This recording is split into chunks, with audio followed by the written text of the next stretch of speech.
Bienvenue sur Loup-Garou France.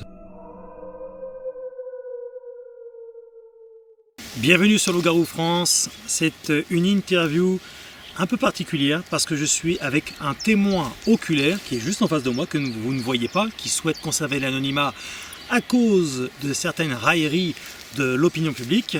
Donc, mais son récit est tout aussi crédible et réel que tous les autres sur Loup-Garou France. On commence à en avoir même toute une tripotée. Je te parle même pas de ceux qui sont aux États-Unis, on en a des milliers. Donc, au bout d'un moment, il y a la raison qui devrait intervenir quand on s'intéresse sérieusement au sujet, quoi qu'il en soit. J'attire juste votre attention, avant de commencer avec le témoignage dans le vif du sujet, que vous pouvez vous procurer le livre Loup-Garou, la révélation. Vous l'avez donc sur Amazon, vous pouvez me contacter directement en me contactant à loup-garoufrance@gmail.com, loup-garoufrance@gmail.com. On n'est pas très loin du tombeau de Merlin. Donc vous inquiétez pas si de temps en temps vous entendez quelques touristes qui passent comme ça, mais voilà, ils vont pas s'approcher parce que voilà, on travaille, ils le savent très bien. Merci beaucoup à toi d'accepter de témoigner courageusement parce que tu es un heureux élu, comme je dis souvent. Tu as vu cet animal-là. C'était où? Alors c'était en Charente. D'accord. Donc je ne donnerai pas le lieu pour pas trop préciser où c'est parce que les gens ne veulent pas forcément y croire. Moi je tiens à préserver cette créature dans l'anonymat au final parce que ça préserve un peu sa tranquillité en fait, on va dire quoi. D'accord. Donc mais bon, faut comprendre aussi que maintenant le phénomène il est plus que présent, même limite récurrent pour ceux qui le voient parce qu'au final on n'a pas de réponse. Et je pense que les gens ont le droit de savoir aussi quoi. Tout à fait. C'était en quelle période? Alors c'était au mois de juillet-août et c'était en 2006. En 2006. Ouais. Alors il était quelle heure à peu près? Il était entre, je vais pas dire de bêtises, 19h30 et 21h. Comme ça au moins ça fait un créneau assez large. Oui, ça fait quand même longtemps. On se rend compte, ça fait presque 20 ans. Ouais. Et il faisait encore jour? Ouais. C'était en quelle période de l'année? L'été, au mois d'août, juillet-août. Ok, oui, donc il faisait encore jour. Et c'était dans une zone tranquille? C'était quel genre de zone? Alors c'était dans une zone forestière, pas très loin de la Braconne, qui se situe en Charente, donc à côté de la Charente. D'accord. Qui à l'époque, j'avais mon terrain là-bas, donc j'y allais tous les étés en fait. Donc du coup, j'allais me promener, me ressourcer, pêcher, m'amuser, faire tout ce qui est possible, inimaginaire, du paintball, tout ça quoi. Ok. Donc voilà. Après. Et alors, tu étais seul à ce moment-là? Non. Au début j'étais seul, mais après non. Quand je l'ai vu, au début je faisais du bateau sur l'eau. Et c'est mieux que d'en faire sur terre du bateau. Je faisais ma petite session bateau pour me ressourcer tranquille l'été quoi, parce que j'aime bien. Oui, bien sûr. Et du coup j'ai un ami à moi qui m'a rejoint, mais vu que j'étais en bateau, il m'a appelé de loin sur la berge, du coup je suis revenu à lui. D'accord. Et en rattachant le bateau, lui il était déjà posté devant sa canne à pêche, en train de pêcher le goujon. Ok. Et du coup, au moment où je rattache le bateau, j'entends un râle, mais quelque chose qui nous crie dessus. Un peu, tu sais. Tu le fais très bien. Un peu bizarre. Alors, sur le coup, j'en rigole, qu'est-ce que c'est que ce truc? Sauf que le son, il venait comme s'il était juste à côté de nous. Et quand je me suis retourné, j'ai vu la créature qui était à une cinquantaine de mètres de moi et qui se carapatait en nous criant, je sais pas trop ce qu'elle disait, mais elle parlait un peu comme un langage humain, mais sans trop comprendre ce qu'elle disait quoi. C'était quoi, comme des grognements?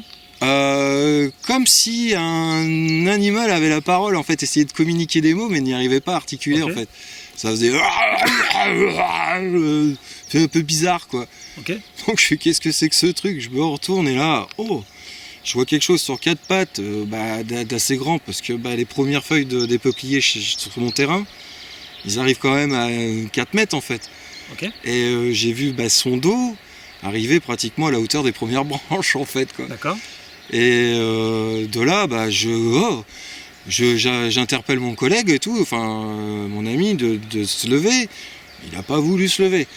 Il y avait sa belle-sœur qui était là, qui elle l'a vu en même temps que moi, qui restait rien dire parce qu'elle comprenait pas ce qu'elle voyait vraiment quoi. Ouais.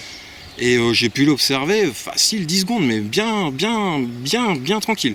Et il était entre les arbres, mais je l'ai vu distinctement. Et malgré la distance, tu le voyais bien. Ah oui, oui. Ouais. Vu la taille qu'il faisait, je pouvais pas me louper sur ce que je voyais. Est-ce que tu pourrais faire une description la plus détaillée possible de cette bête? Ouais, alors le postérieur, parce que j'ai De commencé... ce sanglier. Ouais, de ce Razorback. Ouais. Déjà, il avait un postérieur qui ne ressemble à aucun animal, ne serait-ce que même un ours ou un félin ou quoi que ce soit, mais ça s'apparenterait plus au dos argenté quand il se met sur la posture, sur ses quatre membres et tout, pour montrer sa prestance, avec le dos voûté et cette cambrure qu'il a au niveau du fessier là.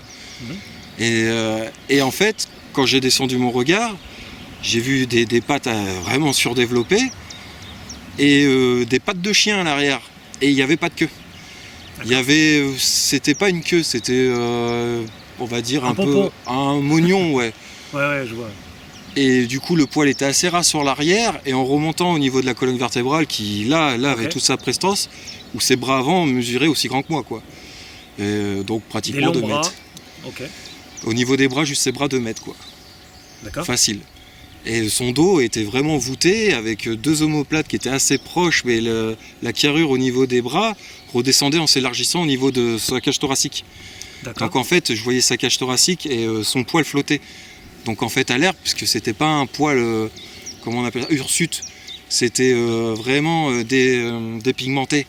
C'était pas un poil qui était... Tout n'était pas bien fourni, quoi. Non, il y avait non, des zones plus... J'ai vu ses côtes. Ouais, j'ai vu ses côtes à travers. On voyait qu'il mangeait pas à sa faim, quoi. D'accord. Mais par contre, qu'est-ce qu'il était stock? Il était baraqué, ouais. D'accord. Et du coup, moi, vu d'œil, ce que j'ai vu, c'est quelque chose qui fait facile 350 kilos. C'est pas... C'est... Mais 350 kilos bien pesé dans la force de l'âge, quoi. D'accord. Ok. Et de couleur grise. Voilà. Grise et blanche. Est-ce que tu as vu ses yeux? Non, parce qu'il s'est retourné, il partait sur la trajectoire, et il n'y a que quand il est rentré dans la forêt que j'ai pu voir son côté, en fait. T'avais bu de l'alcool? Non. Tu te drogues? Non. Non. Et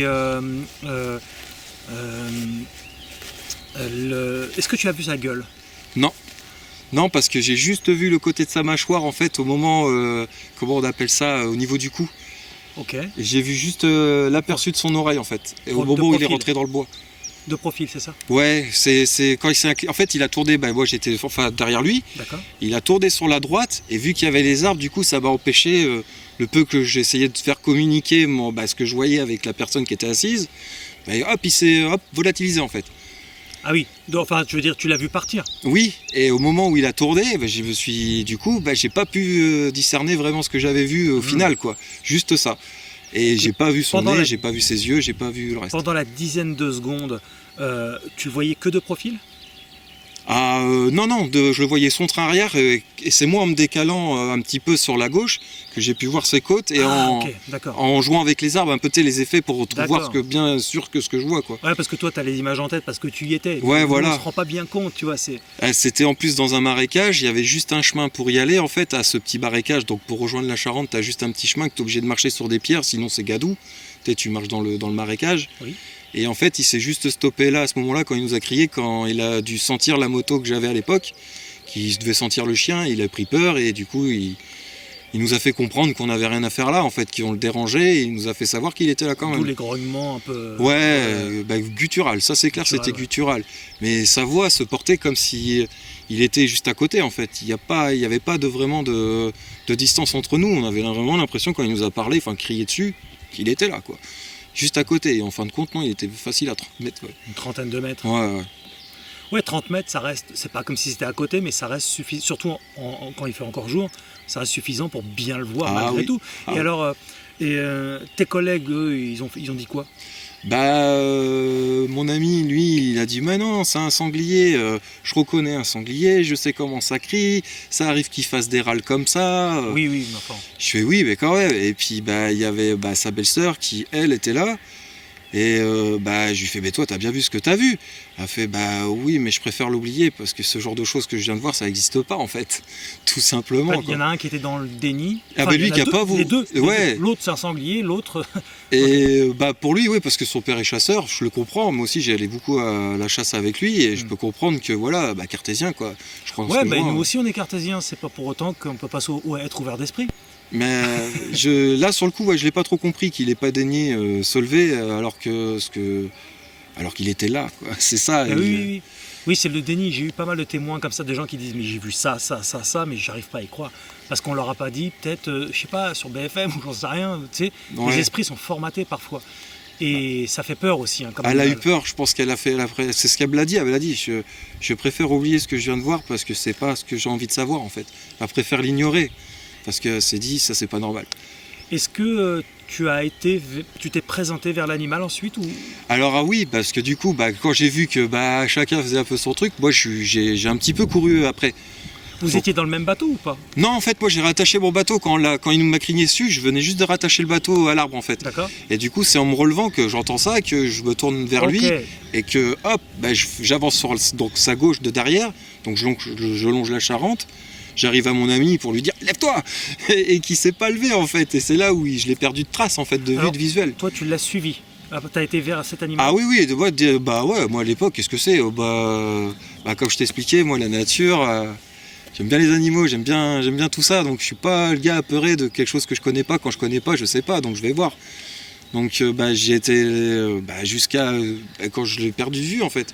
Ok. Et j'ai vu que il s'arrêtait. En fait, il avait tourné dans un chemin qui longe le bois, enfin qui rentre dans le bois. D'accord. Mais ce bois-là, il est beaucoup plus sombre que mon bois à moi. C'est un bois impénétrable en fait, ce qui fait que tu vois plus la lumière du jour dedans. Et à ce moment-là, j'ai eu, je sais pas, comme une révélation ou quelque chose qui me disait que fallait pas que je rentre dedans. Ouais, quand même quoi. Ouais. Là, t'as pas froid aux yeux, mais t'es pas non plus fou. Ouais, voilà, ouais. J'ai regardé mon petit couteau de lancer, je me suis senti un petit peu démuni en fait face à ça quoi. Ton canif. Ouais. J'ai dit je vais lui lancer dessus, il va me faire quoi après quoi. Tu te rends compte que si c'était un animal vraiment sanguinaire, tout ça, comment il aurait pu revenir vers toi, t'éclater Ah largement, oui, sans problème. Surtout que j'ai bien pris conscience que c'était pas un animal qui était dans la force de l'âge, mais qu'il n'était pas jeune. Ça se voyait que c'était un animal qui avait du vécu et qui était vieux. Parce que c'est là où je me suis posé la question, mais ça peut pas être un ours ça devient jamais gris. C'est pas blanc. Gris-blanc là, comme les vieux là, avec leurs cheveux. Non, même morphologiquement, c'est non, rien à voir. Donc c'est pas rien à voir. Surtout, en plus, ça avait une prestance de. Comme un cheval et tout, quand il est pas au triple galop, mais t'es au galop. Tu l'as vu un peu courir. Ouais. Ils sont un peu aériens, souples. J'en ai filmé un courir, tu l'as vu. C'était, je crois que c'était en Eure-et-Loire. Et je l'ai filmé avec ma caméra de chasse et on le voit courir au loin, de profil. Et pareil, très, très aérien. On voit sa silhouette surtout parce qu'il était loin, il était au moins à 30-40 mètres. Oui, sur ta caméra de nuit là que tu as mis en nocturne. Et après, le loup-garou a manifestement fait le tour et a touché la caméra. Ah. Et ça a bougé. Et on le voit courir. D'accord. Tu regarderas.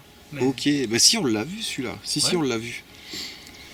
Et du coup, donc du coup, j'ai pris quand même conscience que ça, c'était pas en fait logique ce que je viens de voir. Et donc, j'ai reculé, hein, normal, tout le monde aurait fait pareil, je crois. Et du coup, je suis retourné voir mes amis, normal. Ouais. Et j'essaye de leur en faire comprendre et tout, machin, nanan. Bon, ils avaient pas l'air chauds d'en parler plus que ça, ou quoi, donc on a évité d'en parler. Sauf que je fais par contre la nuit tombe, il faudrait peut-être rentrer parce qu'il faut traverser tout le champ et la bête elle est juste à côté quoi. Donc si elle doit nous voir, elle va forcément être là encore. Ouais. Et ouais mais t'inquiète, j'ai une lampe, j'éclaire et tout, y a pas de souci. C'était les lampes à batterie là, les gros trucs qui éclairent. Et... Je fais si tu veux, de toute façon faudra qu'on parte. Donc il attend bien 22h30 et que la nuit tombe quand même. Ouais. On commence à partir et puis là je les vois les deux collés à moi et tout. Et je fais alors je croyais que oui mais bon et tout, s'il pourra pas nous attaquer, l'effet de masse et tout. Je fais je croyais que ça existait pas, que c'était un sanglier, tout d'un coup ça change. Elle fait non mais de toute façon elle lui fait comprendre quand même sa belle-sœur que ce qu'elle a vu C'est pas un sanglier Bah en oui, fait. oui, ça n'a rien à voir. Donc je lui fais ouais, il fait mais tu t'es sûr? Il fait oui. Il fait on rentre et on oublie en fait. On préfère oublier ça quoi. Il y avait une odeur au moment de la visibilité. Alors de non, l'animal. parce que c'est des marécages et puis ça pue déjà le poisson pourri. Et quand donc, tu t'es approché, tu as été là où il était, il n'y avait pas d'odeur? Non. Non, vraiment. Et son poil était soyeux, tout brillant, tout propre. Il n'avait pas une tache de gras, rien. Il était pur. Il était même pas blessé, pas de sang, rien. J'ai pas vu d'anomalie génétique ou quoi. C'est un de tes objectifs, bien que tu ne saches pas ce que c'est sur le moment, tu trouves que c'était un bel animal? Ah oui, Plutôt- ah oui. bah ouais, sinon je l'aurais pas couru après. J'en veux plus. Je voulais le voir en plus, moi. Il m'en faut plus. Il faut que j'arrive à déterminer ce que je vois. Et ça m'a un petit peu. Frustré. Ouais, Aujourd'hui, tu es encore frustré de ne pas pouvoir. ouais. Ah oui, complètement même. Est-ce que tu es retourné sur le lieu plus tard pour essayer de mieux identifier le. Bah en fait, j'en ai reparlé avec ma femme. Moi, j'y suis retourné le lendemain en fait. D'accord? Pour plus ou moins voir et tout quand même. Mais après, j'avais comment dire, j'avais pas conscience de ce que j'avais vu. Donc je connaissais pas le loup-garou. Je connaissais pas la cryptozoologie. C'est quand j'ai commencé à me renseigner sur internet de ce sujet que j'ai vu que la cryptozoologie c'était des animaux qui étaient bien réels et tout, mais qui n'avaient pas de cause scientifique, donc pas d'appui, pas d'aide, rien, Tout à fait. mais qui ne veut pas dire qu'ils n'existent pas en fait. Absolument. Absolument. Et oui, donc là j'ai commencé à m'intéresser un peu plus à Messi, qui doit être un peu plus compliqué à pouvoir croire, mais c'est pas improbable ni impossible. Les océans sont vastes plus que la Terre. Nessie, tu Ouais. dis? Ouais, Donc, Nessie. les plésiosaures, tout ça. Le plésiosaure, je crois qu'il y a des. Au niveau, c'est pas le sujet, mais on Mais- fait ce qu'on veut, on peut faire un petit aparté. Au niveau du lac du Loch Ness, il y a des cavités qui Oui. amènent bien plus loin. Jusqu'à dans la mer, même dans les gouffres marins apparemment. Donc, il n'est Pourquoi pas, pas pas forcément là en train d'attendre, tu vois. C'est sûr. Enfin, ils sont pas, parce que s'il y en a plusieurs, des Des plésiosaures. plésiosaures, ouais. Mais c'est intéressant, oui, c'est un animal. Je le crois plus dans la mer, ce genre de C'est créature. probable, oui, tout à fait. Parce ce que que je pensais, ouais. déjà, il y a des choses qui ont été filmées par des caméras et aucun scientifique peut démontrer si c'est vrai ou faux, parce que c'est la caméra sous l'eau et là, on peut pas le truquer, ça. Il y a beaucoup de témoignages aussi. Hein. Ouais. Alors, il y a des faux témoignages, mais la question, c'est est-ce que tout est faux? Là, c'est encore une autre enquête que le sujet du loup-garou, mais c'est intéressant. Même les crocodiles marins, je sais qu'ils peuvent dépasser les 20 mètres. Ceux qui sont en pleine mer, ils sont Incroyable. énormissimes. Incroyable. Et ils dépassent un hélico, quoi. Donc, Il y a des gros esturgeons aussi, hein, Oui. gigantesques. 5 mètres, 6 mètres, qui peuvent. D'ailleurs, c'est surexploité, cette bestiole-là aussi. Ouais, ouais. Et tu as eu d'autres expériences liées à cet animal, le loup-garou? 2 ans après, ouais. Qu'est-ce qui s'est passé? En fait, j'étais chez une amie en colocation et je sais même plus pourquoi on est venu à parler d'un sujet. Je crois que c'était parce que c'était pendant la période, c'était soir de pleine lune et tout, et c'était comme par hasard au mois d'août. D'accord. Et je fais, tiens, vous savez quoi? J'ai une histoire à vous raconter, à mon terrain, j'ai vu ça, et je sais pas ce que c'est et tout. Et j'ai vu une grosse créature, j'explique un peu dans les détails. Oui. Et là, la personne, elle m'arrête, elle me fait, tu sais ce que tu as vu au moins? Je fais, non. Elle me fait, tu sais, ça se trouve ce que c'est? Je lui fais, c'est quoi? Il me fait, c'est un loup-garou. Je lui fais, comment ça, un loup-garou? Et il fait, c'est une créature, tout le monde croit que c'est quelque chose qui se métamorphose et tout, mais c'est quand même quelque chose de vivant qui existe et qui est réel. Je fais, ouais, mais... Bon, déjà, lui, ça m'a étonné qu'il me parle de ça, mais il m'en a jamais vraiment parlé. Pourquoi il croyait déjà en cette existence de ça. Ouais. Mais Ouais, parce que là, comme t'en parlais, c'était le moyen, c'était le moment, quoi. Ouais, voilà. Ouais. Et puis, il me fait comprendre qu'il avait eu quand même avec son frère ou un truc dans ce genre, qu'il avait vu ou quelque chose avait été rapporté sur ce sujet-là. Donc, en fait, il connaissait déjà un petit peu plus que moi ce qu'il avait vu lui ou d'autres personnes qui connaissaient, quoi. Oui. Alors qu'à l'époque, Internet n'existait pas encore comme aujourd'hui. Il t'a même dit une chose qui ne s'invente pas. Ouais. Et tu sais, il me fait, la première chose qu'il m'a dit, il fait, tu sais que ça monte dans les arbres et que ça saute haut et que ça grimpe dans les arbres. Et là, je lui ai fait, non, moi je croyais que c'était un animal terrestre. Il fait, la prochaine fois que tu vas dans les bois, fais gaffe aussi au sol, mais dans les arbres. Tout à fait. Parce que ça monte dans les arbres et c'est souvent là où ils sont. Et pour quelqu'un qui connaît pas le sujet, même parce que j'ai même pas eu le temps de finir mon histoire de ce que j'avais vu ou quoi, il m'a déjà donné les caractéristiques même de ce que j'avais plus ou moins vu, quoi. Ah oui. Donc, intéressant. Ah ouais. Alors qu'en plus, c'était en 2008. 2008, ouais. 2 ans après ma première apparition, parce que c'était à l'époque de mon permis. Je travaillais déjà sur ce sujet-là en 2008, mais j'avais pas ouvert Loup-Garou France. D'accord. Mais par contre, j'avais un site qui s'appelait loup-garou.org et il y avait des témoignages sur le forum et j'entrais en contact avec ces gens-là. Donc parce que moi, je venais de découvrir quand même vers 2007, ce phénomène. Ça date, hein. Bah, Et c'est dommage que ce mec-là, il est encore vivant ou pas?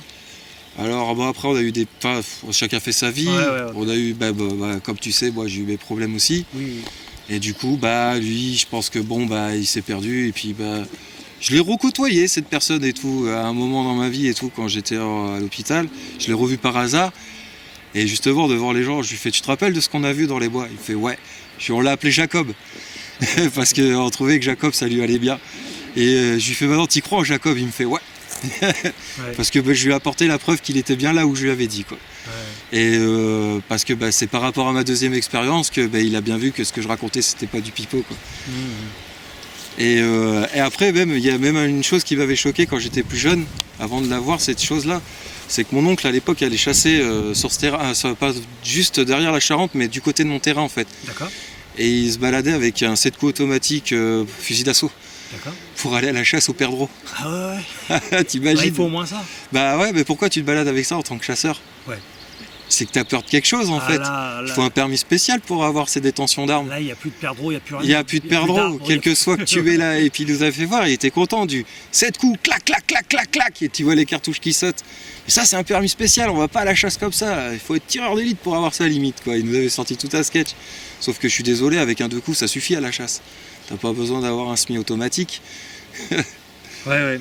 C'est vrai que c'est étonnant en tout cas ce mec-là qui connaissait cet animal-là. Après lui il était vachement ouvert un peu comme toi sur les folklores, des légendes et tout ce qui est celtique et tout ça. Il est vachement... c'était quelqu'un de cultivé au final, malgré qu'il paraissait pas qu'il avait ses petits problèmes de santé dans l'alcool ou d'autres choses. Il était cultivé. Oui. De toute façon moi je pense qu'on a tous un mal-être en quelque part et qu'on a besoin de le résorber. Ouais. À commencer par ceux qui n'en ont pas l'air. Ouais. Donc... Et il m'a fait comprendre beaucoup de choses. D'ailleurs, c'est lui qui m'a donné ma première objectivité sur ce que j'avais vu en fait. Et quand je lui racontais, je lui dis pour que je me donne un ordre de référence par rapport à un ours en termes de puissance. Parce que moi, ce que j'ai vu, je lui ai fait comprendre que c'était un ours. Ça me paraissait léger, alors qu'un ours, on sait tous que ça vaut un grizzly. Oui. C'est quelque chose qui court à 55 km/h, qui est capable de rattraper un cycliste et lui mettre une bandale et le terminer plié, quoi. Claire. Et bien il m'a dit c'est une puce. c'est même pas comparable. De toute façon, même si les ours en Charente, il y en a très peu. Il n'y en a pas. Il n'y en a pas du tout. Et puis ça serait, j'en aurais déjà vu. Là, pour le coup, c'est un animal identifié et que tout le monde connaît. Et donc, ça se saurait par rapport au fait que c'est un animal qui est répertorié. Or là, le loup-garou, les gens n'en parlent pas facilement. T'as vu, tu témoignes mes visages cachés quand même pour pas avoir d'emmerde en société. Après, je m'en fous, je l'assume. Personnellement, en vrai, je l'assume. Mais c'est que... Mais quand l'image, quand elle est publique et tout ça, c'est plus pareil, quoi. Ouais, j'ai pas envie de porter atteinte aux gens qui m'entourent, surtout maintenant, quoi. Aussi. Ouais. Donc je veux préserver... loup-garou, machin truc. Moi, je vous dis ça tout le temps. De la diffamation, de la discrimination à cause de ça, t'imagines? Dire tout ce que je dis publiquement, alors que c'est vrai. T'imagines ouais. C'est encore pire d'ailleurs quand tu dis la vérité, quand tu informes les gens et qu'on te fait passer pour ce que tu n'es pas. Ou alors, je comprends moi. T'as trop bu, t'as fumé, tu devais être dans un autre délire, mais tu crois avoir vu ça, mais c'est pas vrai. Moi, ça m'a tellement mis mal que je m'en suis renseigné déjà à la mairie, avant de connaître cette personne-là qui m'a expliqué. D'accord. J'ai été voir, je leur ai demandé, je fais excusez-moi, est-ce que vous savez pas si un cirque ou quoi aurait perdu un animal? Ouais, t'as demandé quand même. Ouais, oui, au culot, hein. Ah ouais, non, mais je l'ai vu, donc là, tu peux pas me dire que ça n'existe pas. Après, tu peux me raconter ce que tu veux, mais bon, non. Donc là, non. Quand moi j'ai vu, c'est mort, tu vois. C'est pas vrai. Donc après, je suis pas resté, tu vois, sur des trucs logiques. Peut-être que c'est un félin, peut-être que c'est peut-être, on sait jamais. Bien sûr. Moi, je voyais plus un gorille, surdimensionné. Ouais, mais bon, c'est que ça ne correspondait pas à la morphologie du gorille, quoi. Peut-être le train arrière, mais pas le reste. Et surtout les argots qu'il a pâté. Ça levait bien du talon, quoi, à l'arrière, quoi. Ouais. Ça fait comme les chiens, mais ça fait même pas comme les chiens, vraiment. C'est plus prononcé, quoi, au niveau du talon, et tu sens même qu'ils peuvent se poser vraiment sur leur... on va dire comme leur talon arrière, quoi. Oui. C'est un pseudo-talon. C'est un Z. Ouais, ils ont un coussinet dessus, ça je l'ai vu. Même à la distance, j'ai vu qu'il y avait un truc qui était comme un pied, en fait, qui pouvait poser son bout de pointe des pieds et poser le talon. Avec des pattes de canidé. Ouais. Ah ouais, ça, les pattes d'arrière, je les ai vues, sûr. Et même un gorille n'a pas de pied comme ça. Non. En tout cas, merci beaucoup d'avoir accepté de témoigner. Tu es un fidèle abonné à Loup-Garou France depuis. Et je suis énormément. Oui. Je suis pas investi non plus dans la cause et tout, comme je devrais l'être, alors que voilà. Mais comme je dis, si déjà je peux passer par toi directement aussi, c'est aussi plus simple. Voilà, c'est mieux. On vit dans la zone de Brocéliande tous les deux. Ouais. On en profite. Mais tu sais, et je te le dis, tu le verras sur Loup-Garou France, il y a un reportage sur Brocéliande. Il y a plusieurs témoignages ici aussi de loup-garou. Et avant, les gens, personne ne le savait parce que les gens n'en parlaient pas à n'importe qui. Moi, je suis spécialiste, c'est mon travail, tout ça, donc ils viennent m'en parler plus facilement. Ils savent que je ne vais pas me moquer d'eux, que je vais avoir des réponses, tout ça. Donc, mais sinon, tous les gens qui vivent dans ces zones-là disent c'est bizarre, j'ai jamais entendu parler de ça, mais c'est normal. Alors que pourtant, on est entouré que de croyances comme ça. Je suis désolé, comme on en parlait tout à l'heure, au niveau des églises ou tout ça. Moi, je sais qu'en Charente, tout ça, même ailleurs, en Dordogne, la bête de Sarlat, la bête de Saldangle, la bête de Cholet. Ça fait partie d'un folklore. Ouais, il y a eu des bêtes, c'est des choses, des apparitions qu'on interprète peut-être mal au jour d'aujourd'hui, mais on sait déjà même avant que tout ça existe, tout ce truc de gouvernement, tout ça, c'est un animal qui était déjà là et qu'on a oublié en fait. Bien sûr. Et qu'on a préféré oublier pour éviter de faire peur aux gens, moi je pense. En tout cas, merci pour ton récit, pour ton histoire. Et ouais, tu verras le reportage à Brocéliande maintenant que tu vis dans la zone. Ouais. Ça va te parler un peu plus parce que automatiquement c'est toujours plus parlant et plus intéressant quand c'est dans notre région. C'est sûr. Je note tout dans le titre la région. Donc là en l'occurrence c'était en Charente en ce qui te concerne. Mais abonnez-vous si ce n'est pas déjà fait sur la chaîne. Cliquez sur la cloche pour recevoir les notifications si vous voulez soutenir Loup-Garou France. Toutes mes activités, le reportage de terrain, les témoignages, tout mon travail, vous avez la possibilité de faire un don sur le PayPal, ça m'aide énormément. Et puis vous avez aussi la zone membre sur loup-garou-france.fr. C'est le site officiel, la zone membre, il y a des vidéos inédites qui ne sortent pas publiquement. Donc là aussi c'est une bonne autre façon de m'aider. Et vous avez bien évidemment le livre Loup-Garou, la vérité, disponible sur Amazon ou en me contactant directement en message privé, vous avez le choix. Merci beaucoup pour votre soutien, vous étiez sur Loup-Garou France.